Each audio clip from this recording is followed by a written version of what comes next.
KBS 오디오북 최고의 클립.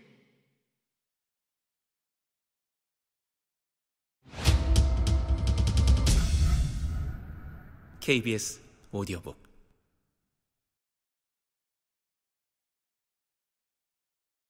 구름 해석 전문가 부희령 지음 성우 김성희 읽음.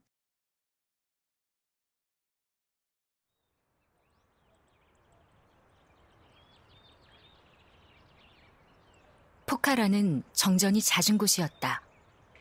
오전 10시나 11시쯤에는 전기가 끊어졌다. 이경은 노트북을 닫고 일어났다. 세탁비누와 생수 같은 것들을 사러 슈퍼마켓에 다녀올 작정이었다. 오늘은 한국 음식점에 가서 한 끼라도 제대로 먹어야겠다는 생각도 들었다. 낯선 곳에서 혼자 밥을 먹는 일에 쉽게 익숙해지지 않았다.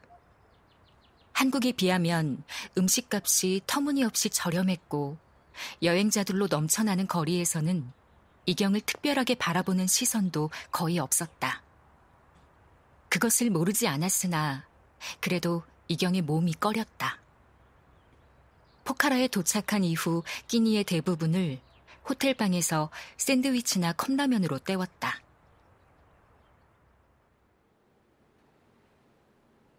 매대 위에 진열된 세탁용 가루비누는 두 종류였다. 분홍색 소포장과 하늘색 대용량 제품. 하늘색 포장은 속옷과 티셔츠 몇 장을 손빨래하는 정도라면 서너 달은 쓰고도 남을 것처럼 보였다. 포카라에 적어도 한 달 이상 머무를 계획이었다. 남으면 숙소에 두고 가면 될 것이다. 이경은 하늘색을 집어들었다. 나오는 길에 슈퍼마켓 입구에서 우산을 발견했다. 네팔의 3월은 건기라고 들었으므로 한국에서 짐을 쌀 때 우산은 챙기지 않았다. 그럼에도 포카라에 온 첫날 오후부터 소나기가 쏟아졌다. 이경은 우산을 보고 망설이다가 그냥 지나쳤다. 한국 음식점을 찾아 거리를 거슬러 올라갔다.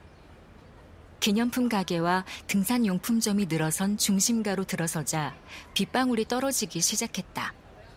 이경은 슈퍼마켓으로 되돌아갈까 했으나 어차피 곧 그칠 소나기일 거라는 생각에 마음을 접었다. 바람막이에 달린 후드를 끌어올려 썼다.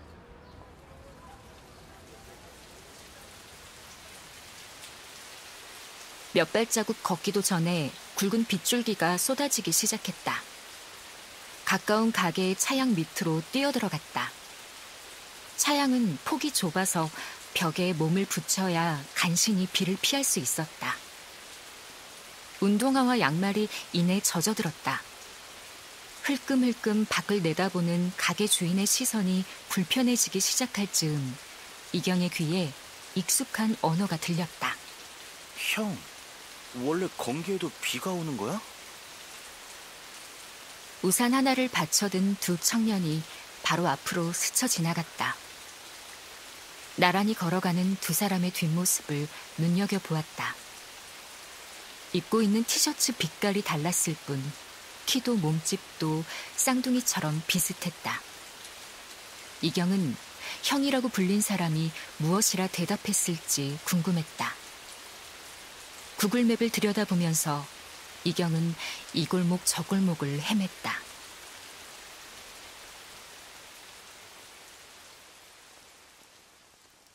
이제 비는 우산을 쓰나 안 쓰나 별 차이가 없을 정도로 흩뿌리고 있었다. 코앞에 서 있는 간판을 보지 못한 채 두어 번 지나쳤다가 다시 돌아왔다. 흰색 페인트로 칠한 나무 판자에 한글과 일본어, 중국어로 식당 상호가 나란히 적혀 있었다. 글씨라기보다는 그림을 그려놓은 형태였다.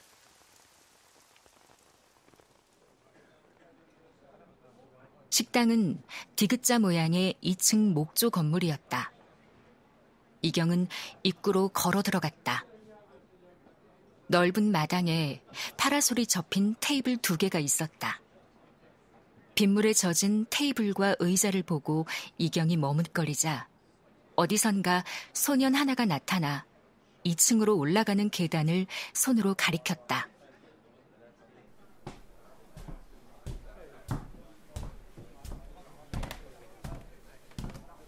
가파른 나무 계단을 오르니 지붕이 있는 테라스 형태의 공간이 나타났다. 단체 손님 한두 팀은 받을 수 있을 넓은 공간이었다. 한 테이블에만 손님들이 앉아 있었다. 이경은 두 사람을 알아보았다. 조금 전 한란초크의 상점 앞에서 곁을 지나쳐간 청년들이었다. 이경은 아는 사람을 만난 것처럼 주저없이 두 사람에게 다가갔다. 한국 분들이시죠? 두 사람은 동시에 이경을 쳐다보았으나 아무 말도 하지 않았다. 이경이 다시 물었다. 뭐 드시고 있어요? 테이블 위에는 김치찌개와 된장찌개가 놓여 있었다. 어느 게 더 맛있어요? 둘 다 맛있어요. 흰 티셔츠를 입은 청년이 이경과 눈을 맞추며 대답했다. 난처한 표정이었으나 목소리에는 배려하는 상냥함의 기미가 있었다. 맞은편에 앉아있던 남색 티셔츠의 청년이 표정을 굳히며 슬그머니 테라스 난간 밖으로 시선을 돌렸다. 아, 그렇군요. 뒤늦게 머쓱함이 밀려왔다. 맛있게 드세요. 제가 이 집에 처음 와봐서. 이경은 말을 끝맺지 못하고 몸을 돌렸다. 가능한 한 두 사람과 멀리 떨어진 곳에 자리를 잡았다. 메고 있던 배낭을 내려놓으면서 이경은 비로소 자신의 행색이 어수선함을 의식했다. 비에 젖은 바람막이를 입고 머리카락이 온통 흐트러진 눈치 없는 중년 여성으로 보였을 것이다. 괜찮아. 이경은 마음을 다독였다. 낯선 곳에서 고작 며칠을 지냈을 뿐이었으나 말을 알아듣고 표정을 읽을 수 있는 사람들을 만난 반가움이 컸다. 그냥 말을 걸어본 것뿐이다. 멀리 왔으니 예전에는 하고 싶어도 하지 않던 일들을 하는 것뿐이다. 이경을 2층으로 올려보낸 소년이 메뉴판을 들고 다가왔다. 이경은 메뉴판을 열어보지도 않고 김치찌개를 주문했다. 등 뒤에서 한국어로 두런두런 이야기하는 소리가 들려왔다. 단어 한두 마디를 간신히 알아들을 수 있을 뿐 대화의 내용은 짐작하기 어려웠다. 이경은 관심을 기울이지 않으려 애썼다. 등을 꼿꼿이 세우고 스마트폰을 들여다보고 있었다. 무엇인가가 우당탕 쿵쾅 넘어지는 소리가 들렸다. 뒤돌아보았다. 두 사람이 자리에서 일어나 서로를 노려보고 있었다. 의자 하나가 통로 위로 나뒹굴고 있는 게 눈에 띄었다. 남색 티셔츠의 청년이 이경과 눈이 마주치자 가방을 챙겨들고 걸어나갔다.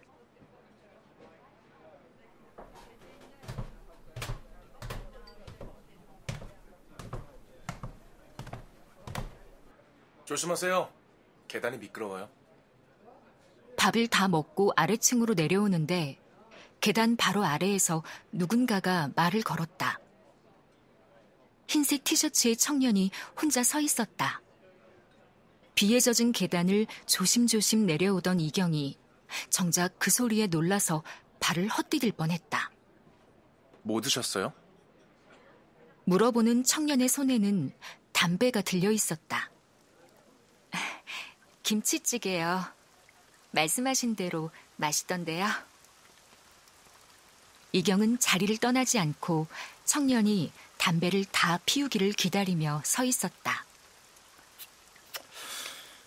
러시아에서 온 기타리스트래요. 청년의 눈길은 마당 한가운데의 테이블에 앉아있는 백발의 노인을 향하고 있었다. 머리카락뿐 아니라 피부도 유난히 창백한 노인은 기타를 품에 안고 현을 조율하고 있었다. 이 집 주인 아들에게 기타를 가르친대요. 오늘 저녁에 연주회도 할 거래요. 청년은 쟁반을 들고 지나가는 소년을 향해 손을 흔들었다. 저 아이에게 들었어요. 소년은 두 사람에게 미소를 지어 보였다. 연주회에 오려면 지금 예약해야 한대요. 이경은 잠시 혼란스러웠다. 같이 연주회에 오자는 건가? 그게 아니라 올 생각이 있으면 예약해야 한다고 알려주는 건가?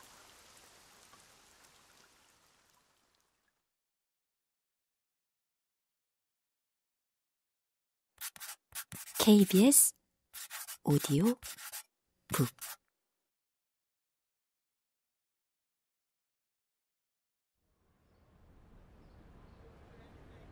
식당에서 나와 두 사람은 얼마쯤 나란히 걸었다. 비가 그친 뒤의 공기는 후덥지근했다. 진분홍빛 꽃송이들이 매달려 있는 나무 앞에서 걸음을 멈추었다. 길이 두 갈래로 갈라지는 지점이었다. 어느 쪽으로 가세요? 청년이 물었다. 이경은 어느 쪽 길이 숙소로 향하는 것인지 가늠할 수 없었다. 큰 길로 나가 세탁비누를 샀던 슈퍼마켓까지 되짚어 가야 할 것 같았다. 이경은 청년의 팔꿈치라도 잡고 싶은 심정으로 물었다. 혹시 바쁘지 않으시면 커피 마시러 가지 않을래요? 그리고 황급히 덧붙였다. 제가 살게요. 청년은 커피도 맛있고 와이파이도 잘 터지는 커피숍을 안다고 했다.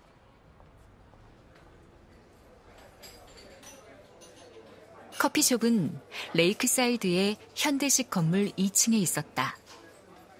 손님이 많았으나 호수가 보이는 테라스 자리에 앉을 수 있었다. 카푸치노 2잔을 주문한 뒤 서로에게 이름을 알려주었다. 이경은 상훈에게 전문 산악인이냐고 물어보았다. 처음 보았을 때부터 상훈과 친구가 산을 타는 사람들일지도 모른다고 추측하고 있었다. 히말라야 14좌를 차례로 정복하려는 계획에 대해 매스컴과 인터뷰를 하는 전문 산악인.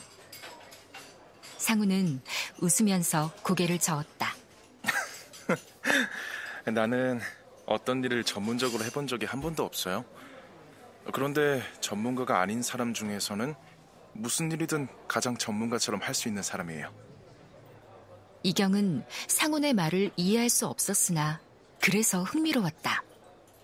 상훈은 이경에게 포카라에 혼자 온 거냐, 산에 가려는 거냐, 산에 안 가려면 뭐하러 온 거냐, 연달아 물었다.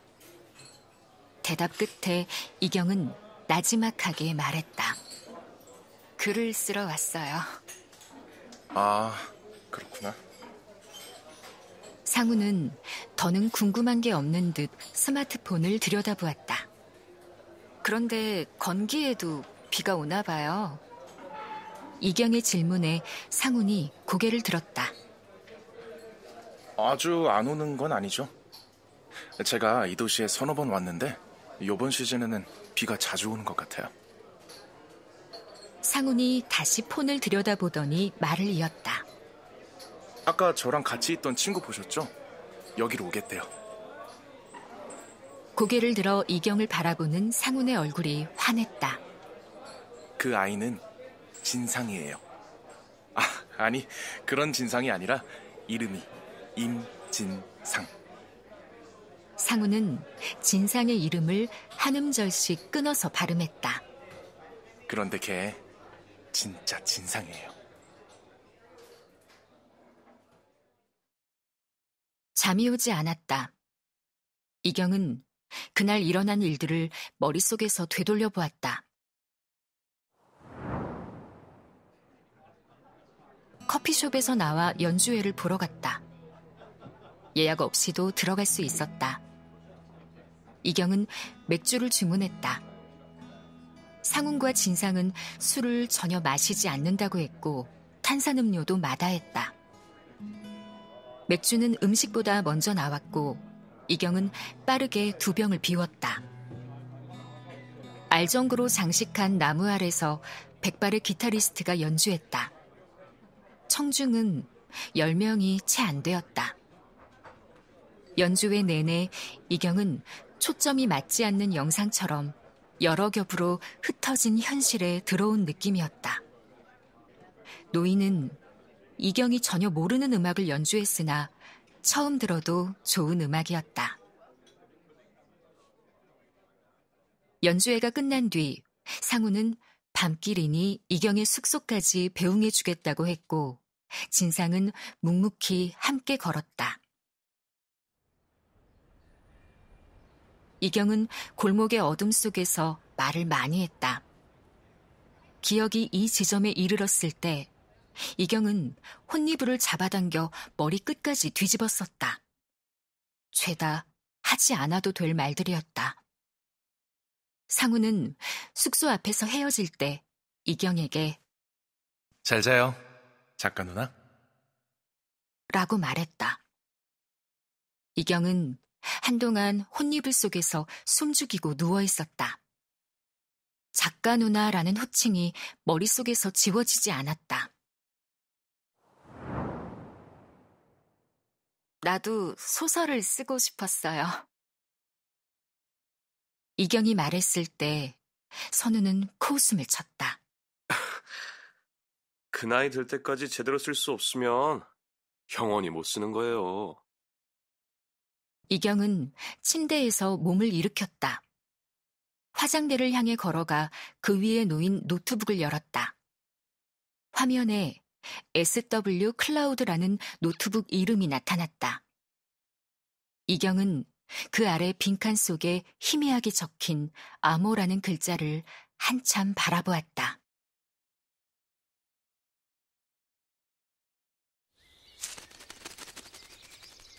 KBS 오디오북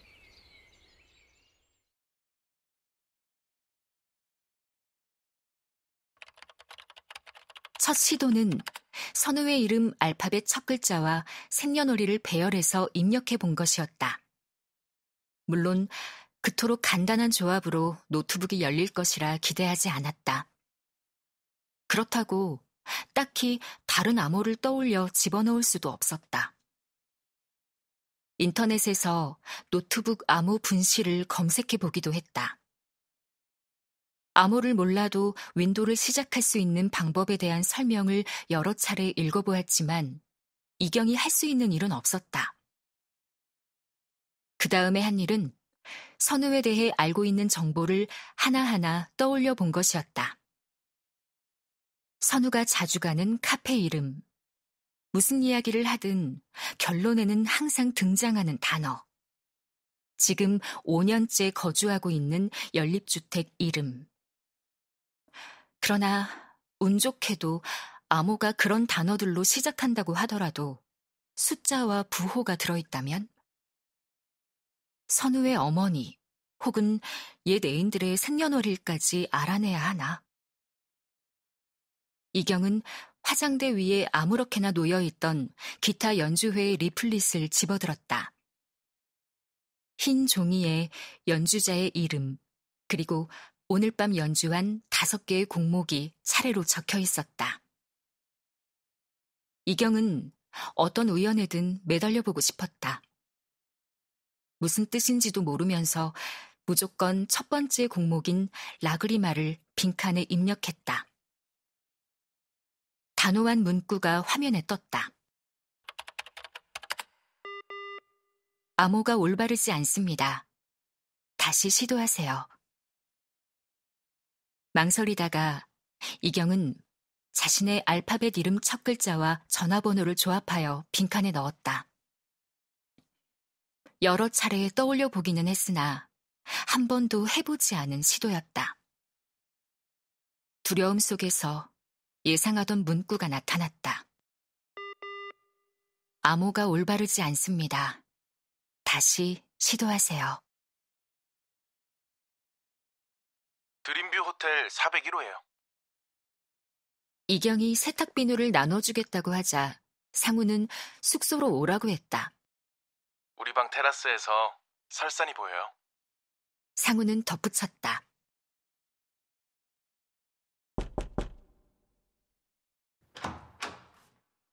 (401호) 방문을 두드렸을 때 문을 열어준 사람은 진상이었다. 이경이 머뭇거리는 사이 상훈이 방 안에서 소리쳤다. 누나, 들어와요. 침대 2개가 나란히 놓여있는 널찍한 방이었다. 이거 갖고 왔어요. 이경은 새로 산 가루 비누를 반쯤 덜어 담아온 비닐봉지를 들어보였다. 방문을 닫느라 이경의 뒤에 서 있던 진상이 손을 내밀어 비닐봉지를 받아들며 중얼거렸다. 우리도 많이 있는데.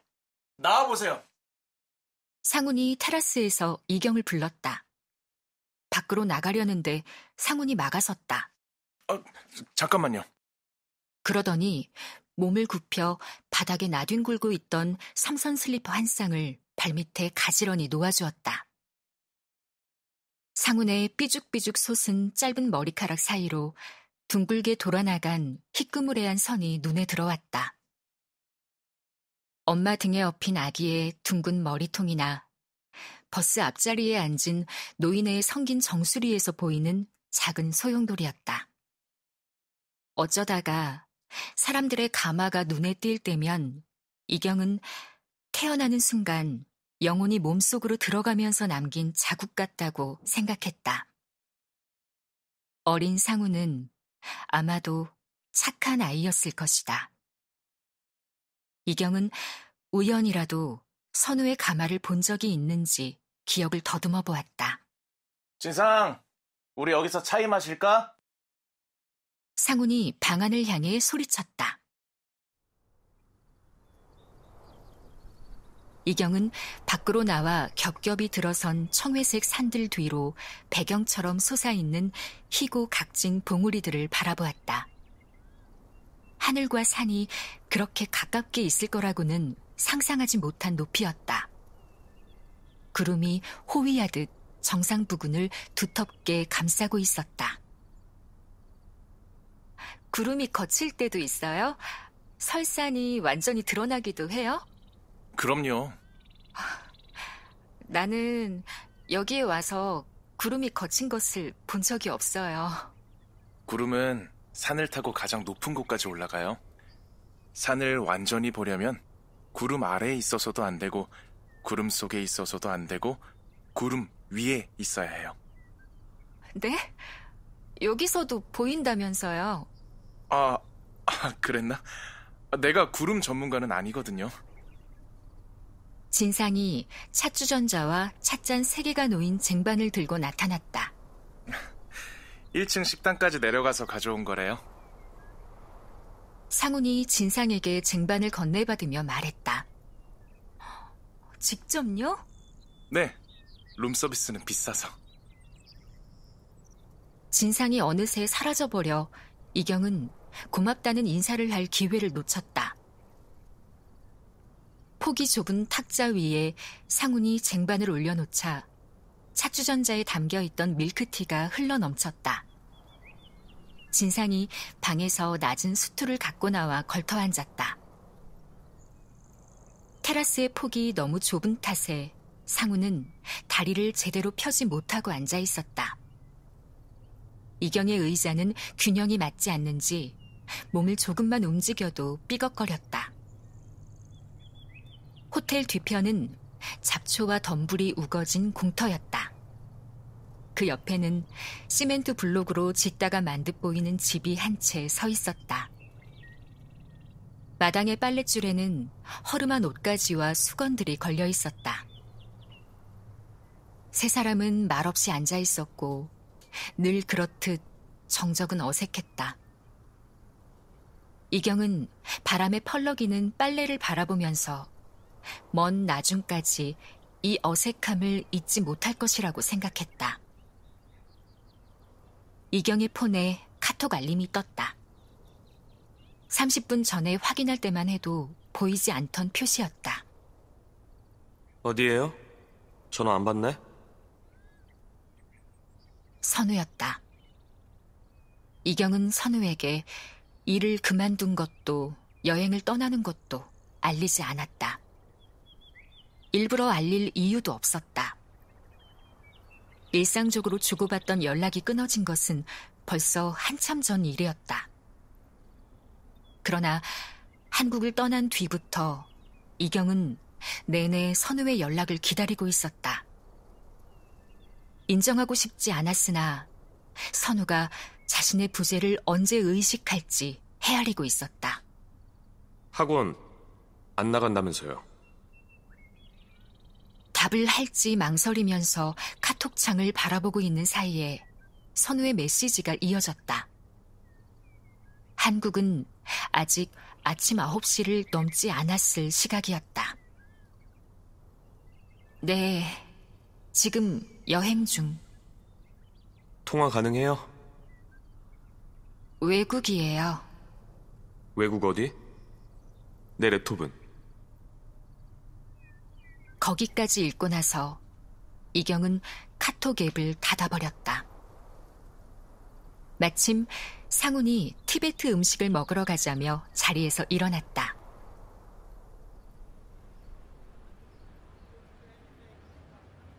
티베트 식당에서 나오는 길에 이경은 짐짓 감탄하며 말했다. 모모라는 게 한국 만두보다 더 맛있는 것 같아요. 상훈이 고개를 저었다. 그럴 리가 있겠어요. 한국 만두가 더 맛있죠. 이경은 좁은 골목을 벗어나면서 뒤를 돌아보았다. 티베트 식당은 큰 길가에 늘어선 가게들 뒤편에 있어서 좁고 으슥한 골목을 따라 한참 들어가야 했다. 길을 찾는 것도 쉽지 않겠지만 이경은 혼자 식당에 갈 용기가 날 것 같지 않았다. 누나는 별로 먹지도 않았잖아요. 폰만 들여다보고. 사실이었다. 식당에 앉아있는 동안 선우의 메시지가 연달아 들어왔다. 어디에요? 다 필요 없고 랩톱만 돌려주면 좋겠어요. 미안한데 그날은 내가 실수했어. 급히 찾아야 할 파일이 있어. 이경 씨, 이렇게 뻔뻔한 사람인가? 대답 좀 하라고. 느낌표가 찍힌 것을 보고 이경은 앱을 닫았다.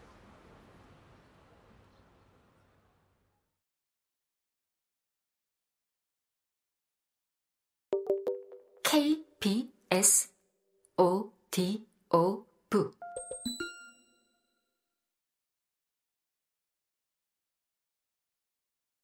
호수로 향하는 것은 딱히 일정이 정해져 있지 않은 포카라 여행자들의 관성인지 미리 그렇게 하자고 말한 것도 아닌데 세 사람은 어느새 호숫가에 서 있었다. 물 위에는 파란색 보트들이 떠 있고 하늘에는 만화경 속에서 흩어지는 색종이들처럼 파라슈트가 날고 있었다. 상훈이 보트를 타자고 했고 진상은 내키지 않아 했다. 누난 아직 보트를 못 타봤대. 두 사람의 대화에서 한 걸음 물러나 있던 이경은 당황했다. 보트를 타보지 않은 건 사실이지만 언제 그런 말을 했는지 기억나지 않았다. 우리는 한번 타봤어요. 그게 생각보다 그렇게 재밌진 않아요. 진상이 이경을 돌아보며 말했다. 내가 패러글라이딩이라도 하자고 했어? 보트 타자는 건데 그게 그렇게 의논하고 고민해야 할 일이야? 상훈이 짜증을 냈다. 그렇지 않아도 이경은 선우의 메시지 때문에 마음이 불편한 터였다. 나는 원래 보트 같은 건 타지 않아요. 한국에서든 어디에서든. 상훈이 이경을 돌아보았다. 그런 말 안 해도 누나가 쿨한 도시녀라는 거 알거든요. 그런데 사람이 아침부터 저녁까지 폼나고 재밌는 일만 하면서 살진 않잖아요. 상훈은 몸을 돌려 선착장을 향해 걸어갔다. 세 사람이라서 보트에 올라탈 때 무게중심 맞추기가 까다로웠다. 상훈과 진상이 보트의 양쪽 끝에, 이경은 진상과 더 가까운 중간 부분에 앉았다. 상훈이 혼자 노를 저었다. 이경은 노를 저어보고 싶었으나 상훈이 만류했다. 그냥 편안하게 있어 보세요. 긴장을 풀고 눈치 좀 보지 말고. 이경은 눈치를 본다는 말이 마음에 걸렸으나 상훈의 말대로 편안해지고 싶어서 그냥 흘려 넘겼다.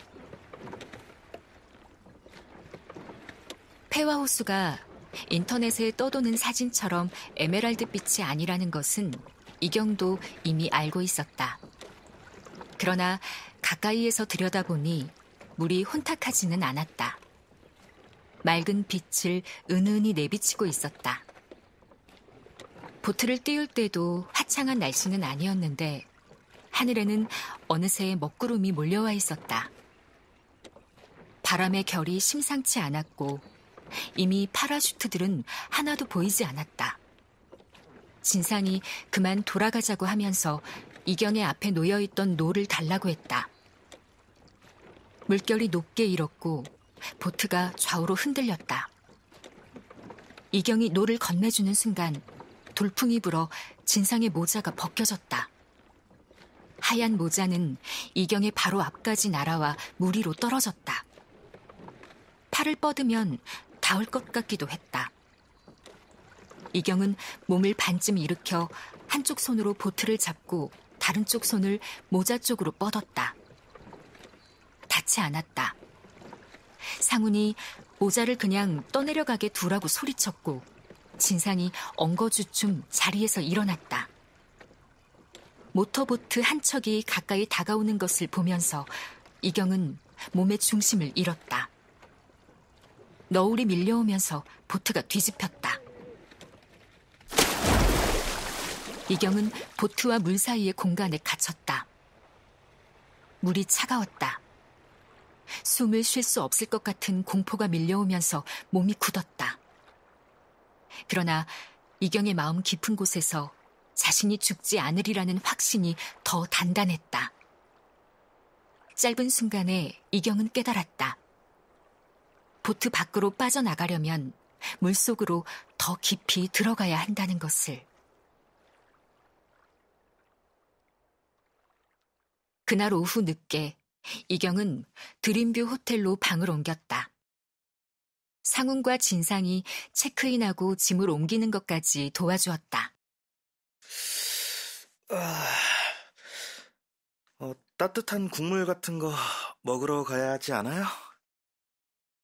진상이 상훈과 이경을 번갈아 바라보며 말했다.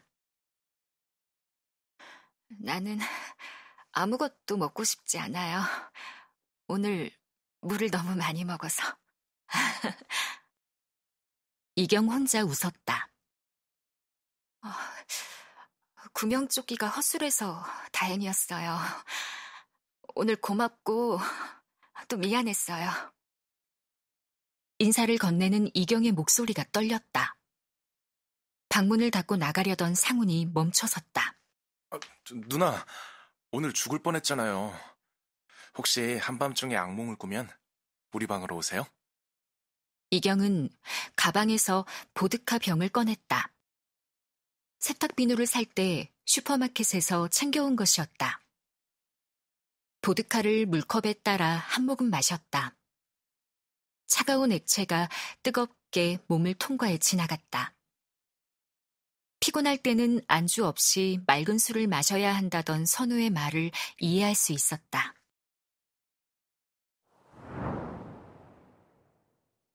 꽁치 통조림은 어떻게 먹어야 하죠? 어느 날 밤 선우가 메시지를 보낸 것이 시작이었다. 이경은 당황했다.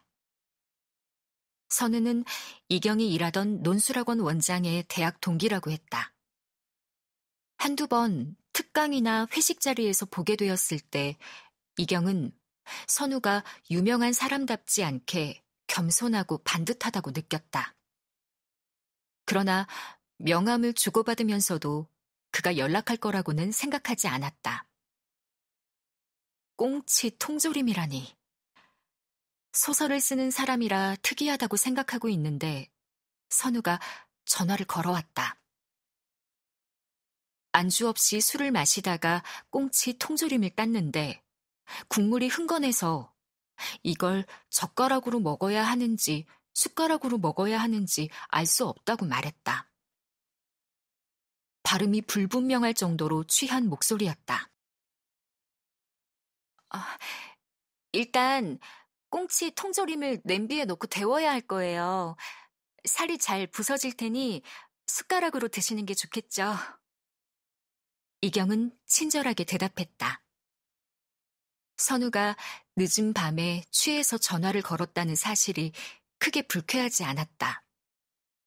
두 사람은 이따금 같이 시간을 보내는 사이가 되었다. 새벽에 전화를 걸어와 낯선 거리에 있는데 어떻게 집에 가야 할지 모르겠다는 선우를 찾아 차를 몰고 나서는 사람이 되었을 때 이경은 사람들이 그렇게 좋다고 하는 선우의 소설을 처음으로 진지하게 읽어보았다. 소설 속 인물들이 하는 말이나 행동이 모두 선우가 하는 말이나 행동처럼 여겨졌다. 이경은 자신이 모르는 선우의 삶이 궁금했다. 선우가 작가들끼리의 중요한 모임이 있다면서 일방적으로 약속을 취소하는 일이 잦아졌을 때 더는 술에 취해 전화를 걸지 않고 이경의 전화를 3번에 1번쯤밖에 받지 않게 되었을 때 이경은 정말로 선우의 삶에 휘말려 들어가기 시작했다. 끊어질 듯 이어지는 관계가 혼란과 괴로움을 부추겼다. 이경은 그의 하루 24시간이 어떻게 흘러가는지 알고 싶기도 하고 그렇지 않기도 했다. 매일 메시지를 보내기도 했고 매 시간 SNS를 통해 자취를 확인하기도 했다. 그럴수록 선우를 알 수 없게 되었고 자기 자신도 낯설어졌다. 일상적인 연락이 모두 끊기고 여러 달이 지났을 때 새벽에 선우가 이경의 집을 찾아왔다. 이경은 빗장쇠를 채운 채 문을 반만 열었다. 선우는 꼭 하고 싶은 말이 있다고 했다. 할 말만 하고 돌아간다며 억지를 부렸다. 실랑이 끝에 선우는 뛰어내리겠다면서 복도식 아파트의 난간 밖으로 반쯤 몸을 내밀었다. 이경은 선우가 어디로든 누구를 향해서도 뛰어내릴 사람이 아님을 알고 있었으나 그럼에도 두려웠다. 이경은 선우의 행동에 짙은 수치심을 느꼈다. 이경의 집 현관 안으로 들어온 선우는 갑자기 잠에서 깨어난 사람처럼 어리둥절한 표정을 지으며 서 있었다. 두 사람은 말없이 서로를 마주보았다. 선우가 갑자기 가방을 열더니 노트북을 꺼내 이경에게 건네주었다. 이걸 전해주려고 왔어요. 새 것이 생겼는데 이것도 아직은 쓸만해서. 버리기는 아깝잖아요. 선우의 눈자위가 취기로 온통 붉었다. 소설 쓰고 싶다고 했죠? 받아요. 내가 다른 복은 없어도 무능이 있는 사람이에요. 이경이 노트북을 받아들자 선우는 그토록 들어오겠다며 고집을 부리던 현관문을 스스로 열고 떠났다. 이경은 테이블 위에 놓여있던 스마트폰에서 배터리를 분리했다. 물에 빠져 허우적거렸음에도 다행히 스마트폰을 잃어버리지 않았다. 바람막이 주머니에 넣고 지퍼로 채워둔 덕분이었다. 운이 좋아 내일쯤 폰이 되살아난다고 해도 적어도 하루 동안은 멀리 두고 온 모든 것들과 단절되는 것이다. 이경은 선우의 메시지를 보지 않아도 되는 게 좋기도 하고 불안하기도 했다.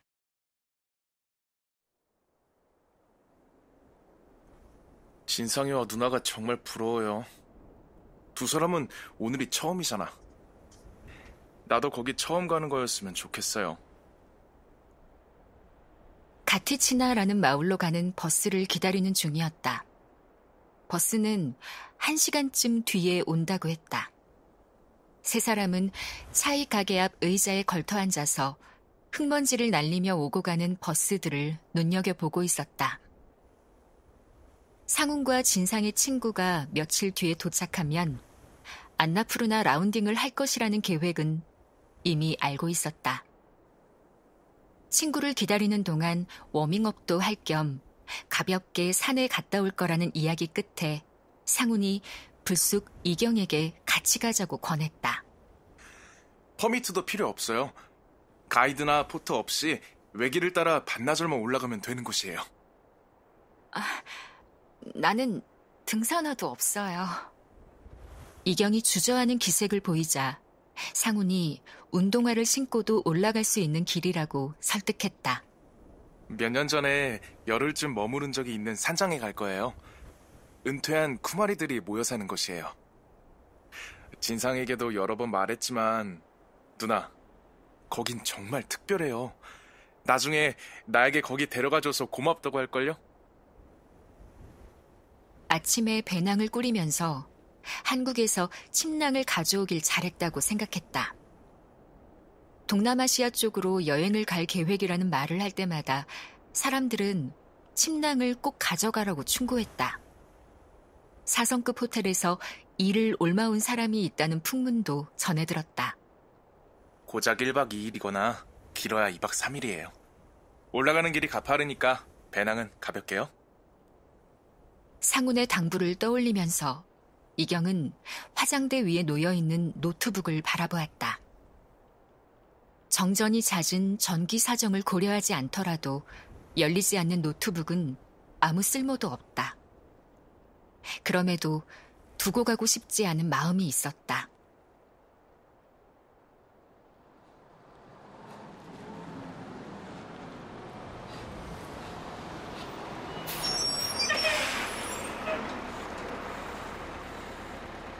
버스가 왔다. 상훈과 진상이 나란히 앉고 이경은 두 사람과 좀 떨어져 혼자 앉았다.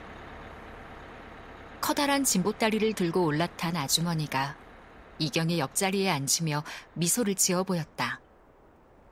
이경도 마주보며 웃었다. 포카라에 와서 처음으로 말이 통하지 않는 게 답답했다. 버스를 타고 가면서 이경은 은퇴한 쿠마리들이 사는 곳이라는 상훈의 말을 떠올렸다. 여신의 자리에서 살다가 평범한 사람으로 돌아온 삶은 어떤 것일까? 한번 인생의 영광을 맛본 사람은 끊임없이 과거로 돌아가고자 애쓴다는데. 이경은 카트만두에 머무는 이틀 동안 쿠마리 사원을 구경했다. 초경 전에 여자아이를 뽑아서 여신의 역할을 맡기는 제도에 대한 설명도 그때 들었다. 영광이랄 것도 없었다. 어린 나이에 부모와 떨어져 사원에 살아야 하고 땅에 발을 대고 걷지도 못하게 한다는 이야기는 끔찍했다.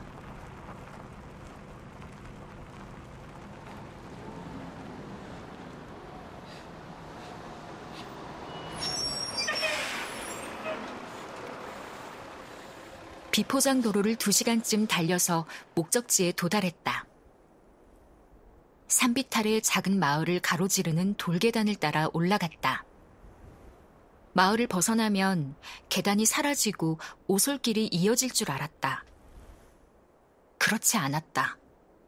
더 가파른 돌계단이 나타났다.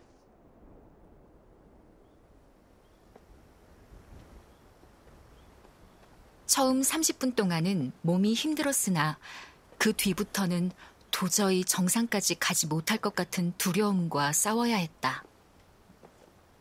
2시간이 넘어가면서 이경의 머릿속은 백지 상태가 되었다. 땀이 쏟아지고 숨을 쉬기도 어려웠지만 기계처럼 몸이 움직였다. 숲에서 숲으로 이어지는 계단을 오르며 이경은 자주 궁금했다. 그냥 걷기도 힘든 이 길에 누가 이렇게 반듯하게 돌을 놓았을까?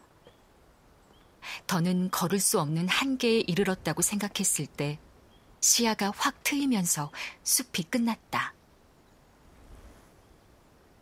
산비탈에 가지런하게 쟁기질한 붉은 밭들이 나타났다. 이경은 돌계단에 주저앉았다. 토할 것 같았다. 이따금 이경을 확인하며 올라가던 상훈과 진상이 저만치 앞에서 멈춰섰다. 두 사람에게 짐이 되기를 두려워하는 마음은 사라진 지 오래였다. 이제 얼마 남지 않았어요! 상훈이 소리쳤다. 이경은 몸을 일으킬 수 없을 것 같았으나 결국 일어섰다.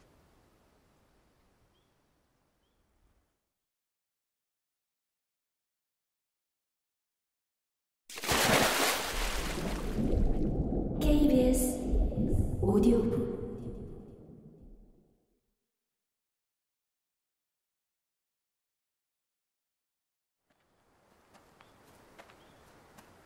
마지막 순간에 노트북을 두고 오기로 한 판단은 현명했다.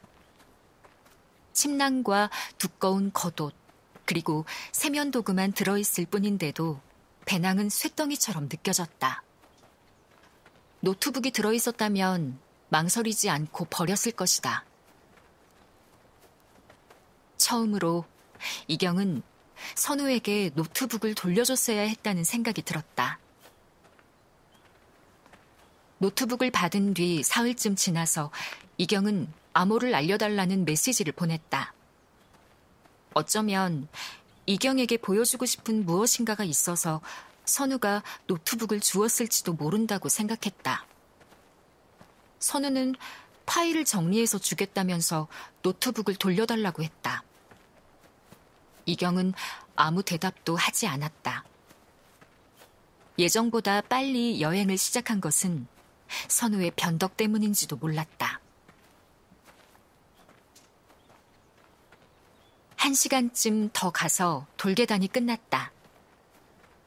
바위 사이에 가파른 험로를 기어가듯 오르니 분지처럼 평평한 곳이 나타났다.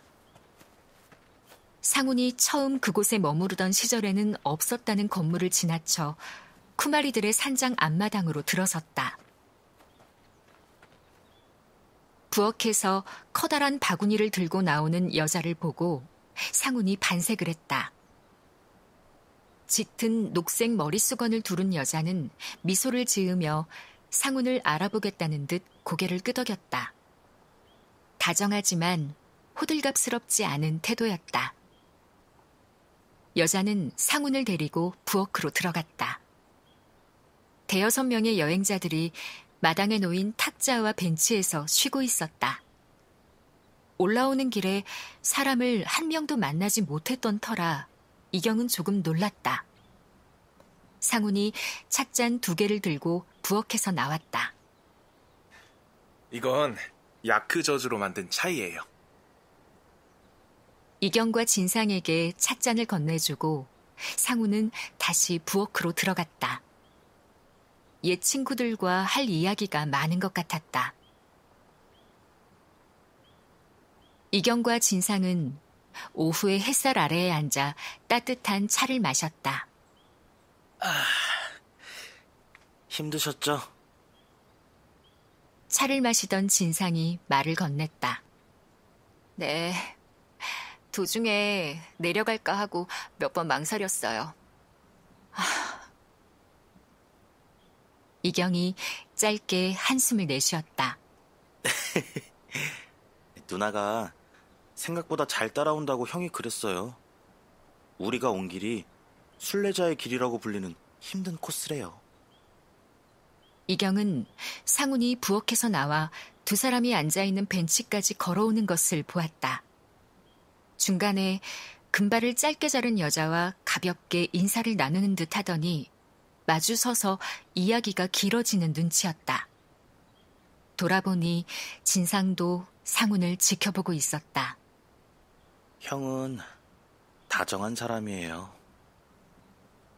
이경이 고개를 끄덕였다. 내가 만나본 사람 중에 가장 친절한 사람 같아요. 사람들을 좋아하고. 진상이 고개를 저었다. 아니요. 사람들이 형을 좋아하죠. 형은 자기를 좋아하는 마음을 그냥 지나치지 못하는 사람이에요.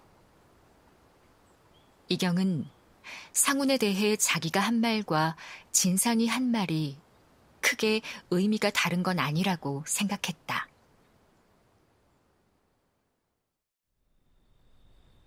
저녁을 먹고 하나밖에 남지 않았다는 객실로 들어갔다.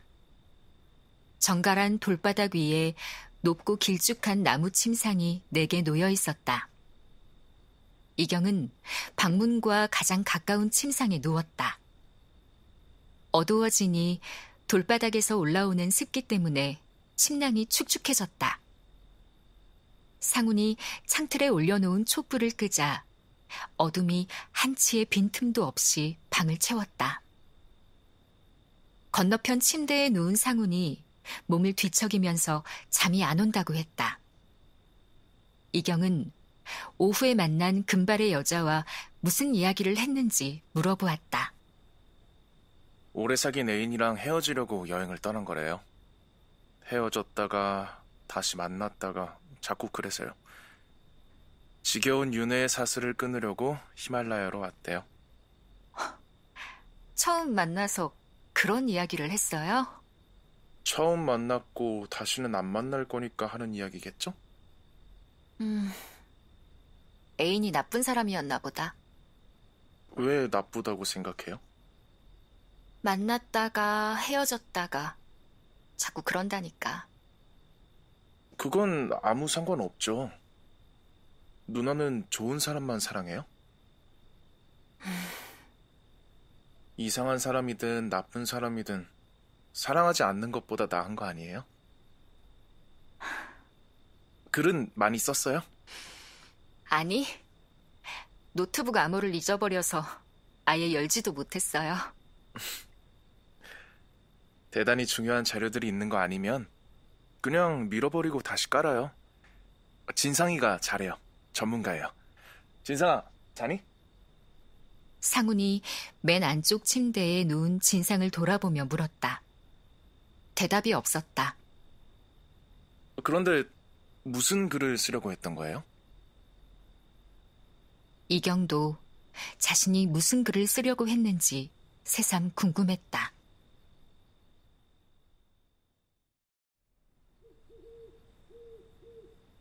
이경은 설핏 선잠이 들었다가 깨어났다. 화장실에 가려고 밖으로 나왔다. 캄캄하던 방 안과 달리 밖은 오히려 어둡지 않았다. 손전등을 비추자 희뿌연 공기 덩어리들이 뭉텅뭉텅 흘러다니는 것이 보였다. 불빛의 경계선 너머에는 정체를 알 수 없는 검은 그림자들이 늘어서 있었다. 이경은 발목까지 올라오는 젖은 풀잎과 두려움을 헤치고 걸었다. 얼기설기 지어놓은 헛간처럼 보이는 화장실 앞까지 갔으나 들어갈 용기가 나지 않았다. 이경은 가장 가까운 검은 그림자를 불빛으로 비춰보았다.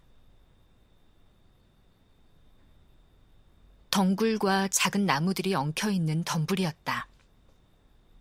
근처에서 서둘러 볼일을 보았다. 돌아오는 길에 이경은 걸음을 멈추었다. 선우의 일들이 떠올랐다. 전생처럼 아득했다. 며칠 동안 선우의 메시지나 SNS 계정을 확인하지 못했으나 아무것도 궁금하지 않았다. 이경은 자신이 왜 그토록 선우와 선우의 삶에 집착했는지 알 수 없게 되어버렸다. 원래 알지 못했는지도 모른다. 이경은 자신을 나무라는 심정이 되었다. 선우가 쓴 선우의 이야기가 아니라 이경이 쓴 이경의 이야기를 읽고 싶었어야 했다고. 그의 삶이 아니라 나의 삶을 바라보아야 했다고. 주위를 둘러보다가 이경은 안개라고 여기던 희뿌연 덩어리들이 구름이라는 사실을 깨달았다. 이경은 달빛과 뒤섞인 구름 속에 서 있었다. 산을 보려면 구름 아래에 있어서도 안 되고 구름 속에 있어서도 안 되고 구름 위에 있어야 해요. 기댈 데 없이 허술한 상훈의 말이 떠올랐다. 이경은 어둠 속에서 혼자 웃었다. 내일은 만년설을 볼 수 있을까? 내일이 아니더라도 포카라를 떠나기 전 언젠가는 보겠지.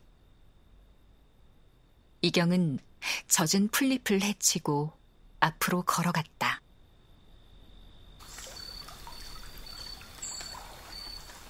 여러분은 지금 부희령 작가의 단편소설 구름 해석 전문가를 들으셨습니다. 소설가이자 번역가인 작가 부희령이 11년 만에 소설집을 묶어냈습니다. 모두 6편의 단편소설이 실렸는데요. 오늘 소개해드린 작품은 소설집의 표제작인 구름 해석 전문가입니다. 2001년 경향신문 신춘문예에 단편소설 어떤 갯날로 등단한 저자는 80여 편의 번역서를 내는 동안 틈틈이 자신 안에 있는 이야기를 풀어냈습니다. 2012년에 발표한 꽃 이후 두 번째인 작품집에서는 이별, 떠남을 통한 다른 빛깔의 자유를 보여주고 있는데요. 부희령 작가에게 자유는 작가의 말에 실린 것처럼 지금 여기와는 많이 다른 세계를 목적지로 설정하고자 하는 지향성과 연관됩니다. 뒤얽힌 관계 뒤 이별을 되풀이하는 운명의 고리를 끊는 것은 이별 뒤에 남는 것이 절망이 아닌 자유라는 자각을 보여주죠. 자유를 위한 추락이기에 마주하는 절망은 고통스럽지 않고 희망적입니다. 색다른 자유를 향한 여정을 보여주는 소설, 구름 해석 전문가. 지금까지 성우 김성희였습니다.